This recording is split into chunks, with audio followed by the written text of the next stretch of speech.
Hi, today I want to talk about marriage and how to make your marriage a happy marriage, one worth having. I guess I should start with how my wife and I met. We met January 11th, 1977 at 5:32 p.m. And the reason I can remember that so clear is because I met her in a car wreck. Yeah, you heard that right. I met her in a car wreck. And I was the only one driving, so that tells you something. I was 18 years old at the time when I met her. Now, I just had an argument with my mom. I jumped in my car and took off mad. And I was driving across. There's a bridge. They lived just at the edge of one county. I lived on the edge of the other. And I was driving across this bridge, and I went to put.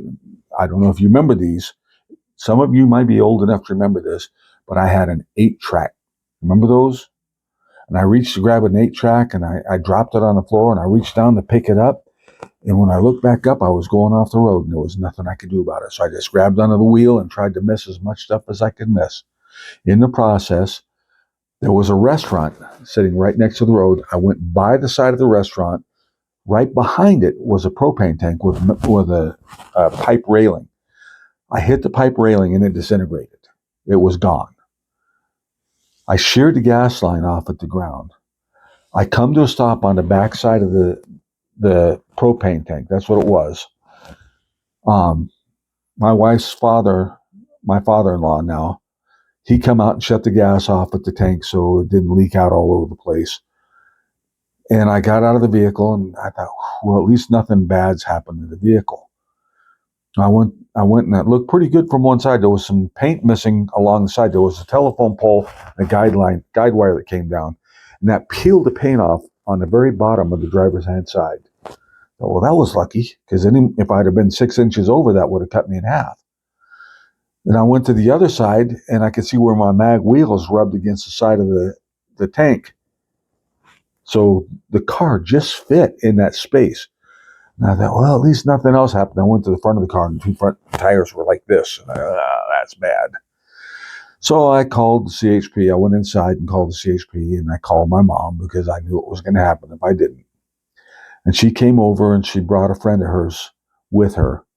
And we sat there in the restaurant. The restaurant was shut down for the night because they couldn't cook. That was a gas for cooking the food that they made in the restaurant. And so we're sitting there and we're talking back and forth. And my mom's friend, bless her heart, and if you're from the South, you know what I mean by that. Bless her heart. She was the type of person that her eyes would roll back in her head and she would just start talking. 900 miles an hour. Never hear anything that's being said, never hear any noises. And I'm sitting there in front of her and my mom, and my wife's family was sitting across from us. And I noticed that Cheryl was looking at me. So I look up over my shoulder at this lady. I go, and she started busting up laughing. I mean, she couldn't stop. Now her folks and my mom are looking at her, what's going on? The other lady's still talking. She has no idea what's going on. Anyway, that's how I met her. Over the period of 2 years, I got to know her real well. I asked her to marry me, and she agreed to it. So that's how I met her. Now, I always tease people saying it was my wife's fault. And they say, well, how could it be her fault if you were driving? And I tell them this, because this is true. She prayed prior to this happening that she would meet a guy with brown curly hair, which back then it was brown and curly. Now it's just missing. Brown curly hair, that he'd wear flannel shirts, which is pretty much everything I wore. All my shirts were flannel and jeans. And that she'd meet that person in an unusual way. How unusual is it to meet somebody in a car wreck? So I always tease that it was her fault that we got into this wreck, that I got into this wreck. That's how I met her. So that's how I met her, and we've been married. It'll be 47 years in June, this June. I'll be 67 in May. In about a week and a half, I'll be 67. So this is how we met. And when I asked her to marry me, and she said yes, I told her, Cheryl, that's her name. I said, Cheryl, I will never lay hands on you. I will never beat you. I will never mistreat you. And the only thing I ask is that if you get upset, you don't play the I'm going home to mother game, because I just can't stand that. And she agreed. And that was the beginning of our relationship. We had an understanding. Now, we had a whole lot to learn. Let me tell you, we had a whole lot to learn about life. Nobody tells you all the stuff you're going to go through. Nobody knows what you're going to go through in a marriage. But this is how we started. Over the years, we have come to understand that there's things that's necessary for a marriage to work. The very first one is, if you decide you're going to marry somebody, you need to make the commitment at the very beginning that if I marry this person, it's for life. Now, you'll have some people say, well, that's awful old fashioned. Well, that's just that. Maybe so, but we've been going on 47 years. Hard times, good times, whatever. We've stayed together. And we planned on this to be forever. It's not going to be just, well, I'll stay with you unless it gets tough, because it always gets tough. And if you want to have a good relationship, you work through the problems that you face. So you plan on it being forever. The next thing, and I got to tell you, this is not a 50-50 relationship. You'll hear people say that, well, you both got to give 50%. No, you both have to give 100%. 50% isn't going to do it. 50% isn't going to work, because you're only giving half. You're not giving it your all. If you want a relationship to work, you got to give it your all. You got to be all in for marriage. All in. That's the only way it's ever going to work, where it's going to work long term. So the next thing, you got to understand that you don't have all the answers. I don't have all the answers. My wife don't have all the answers. Nobody has all the answers. So don't go into marriage thinking, well, I'm going to fix this and I'm going to do this because I know exactly what's supposed to happen. No, you don't. You learn as you go, just like anything else in life. You make mistakes and you learn from your mistakes. That's how you learn. Tough times make tough people. That's all there is to it. So, now, you want to make sure that you understand you don't have all the answers. Now, here's another one for you, and this is a big one. And this used to be for men, don't lay hands on your wives. But anymore, it's for both members, both people in a relationship. You don't lay hands on your spouse in anger. Now, playing around, so forth and so on, that's one thing. But you don't raise your hand to your spouse in anger. That doesn't make you manly. And that doesn't make a woman tough if she does it, because there's no call for that. You're in a relationship. You should be able to communicate. You should be able to talk things out. My wife and I, we were raised in different types of homes. I've shared this earlier in a different video. We were raised differently. Her family was more polite and what have you. I don't even know how to describe it. If they got mad, they would give you the silent treatment. The silent treatment. They just wouldn't talk to you, and that would let you know, you really got it now. We're working you over with the silent treatment. Didn't mean anything to me. My family was nuclear. My family would go along, and if we got mad, it would just blow up like a nuclear bomb, and then it was over. Where her family would hold a grudge for quite a while until the person, finally realized I messed up. And my family was not that way. So we had to learn to communicate together so she could let me know that she was upset with me. And I would understand she was upset with me, and I could do whatever I needed to do to fix that situation. So you never want to lay hands on your spouse. You want to communicate. Communication is the key.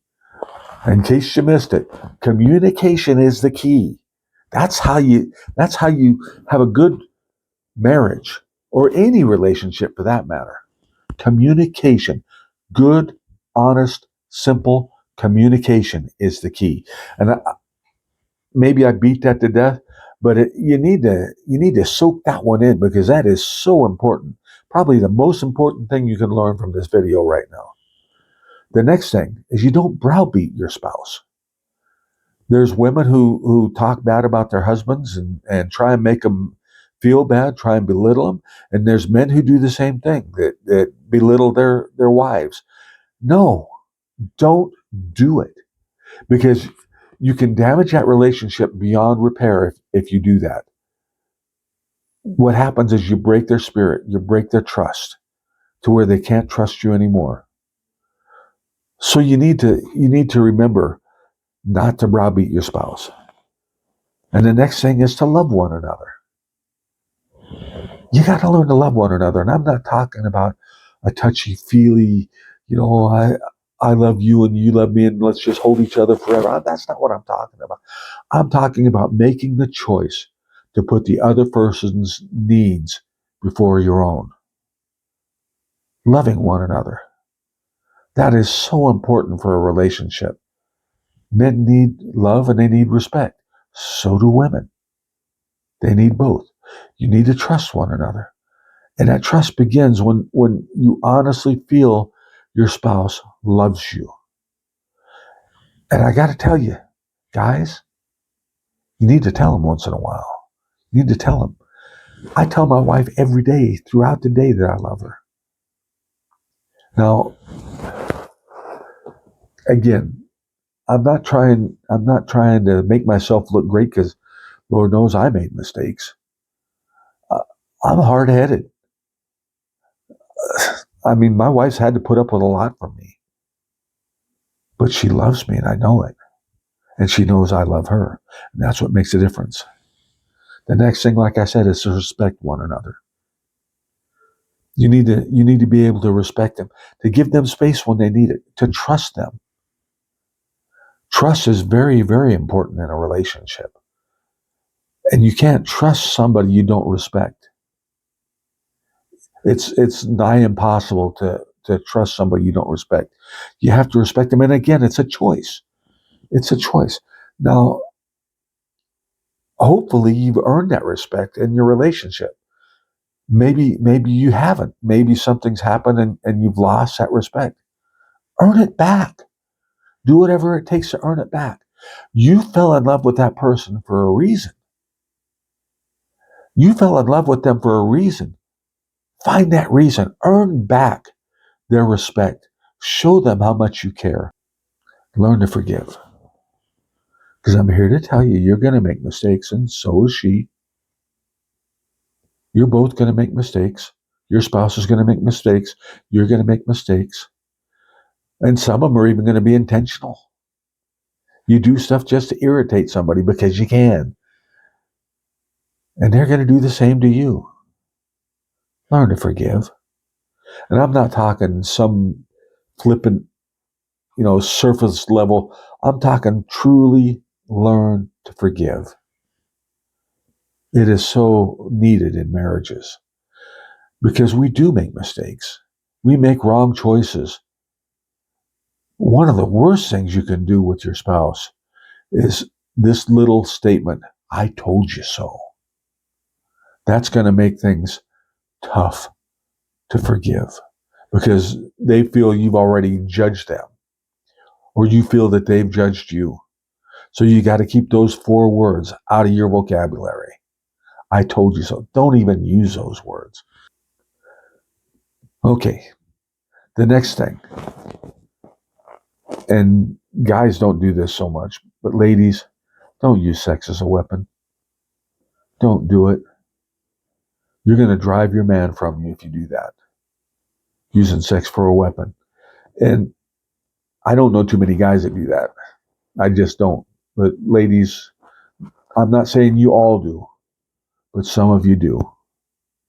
Don't use sex for a weapon. It's a bad policy. And I see it. Now I'm a pastor. I've been a pastor since 2000. And I've seen women do this. And when they get mad at their husband, their husband wants to get intimate, and they say, well, I'm fasting sex right now. No, that's not how this works. So you guys gave each other to each other.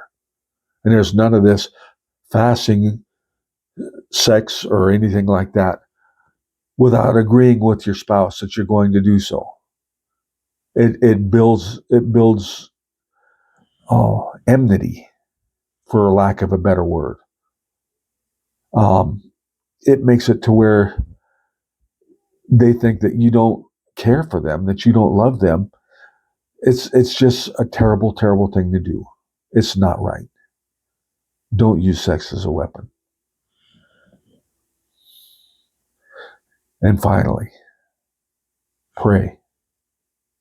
Pray for one another. Pray with one another. Lift each other in prayer. Pray for their health. Pray for a blessing on them. Pray that they would become a blessing.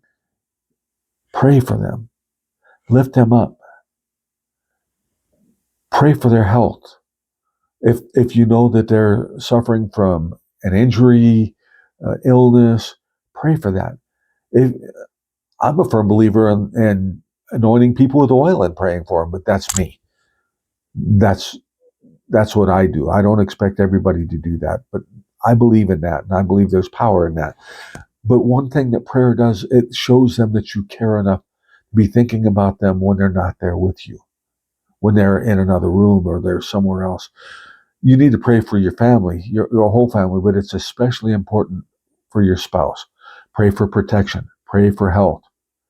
Pray for safety. Like I said, pray for blessings. They're your wife. They're your husband. They're your spouse. You need them and they need you. My wife and I have been married for 47 years, and we still hold hands. My wife and I have been married for 47 years. We'll lay in bed when we're going to sleep and hold hands. We love each other. We've made a determination that marriage is for the rest of our lives. There is nobody else, just each other. And I'm telling you, if you do these things I brought to your attention, it's going to go a long way in helping you to do the same thing. Now, some of you are as old, if not older than I am.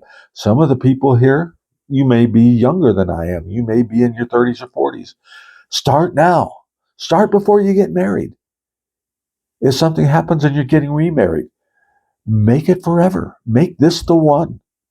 Make it to where you realize that this is the person I'm going to be spending the rest of my life with. Good or bad.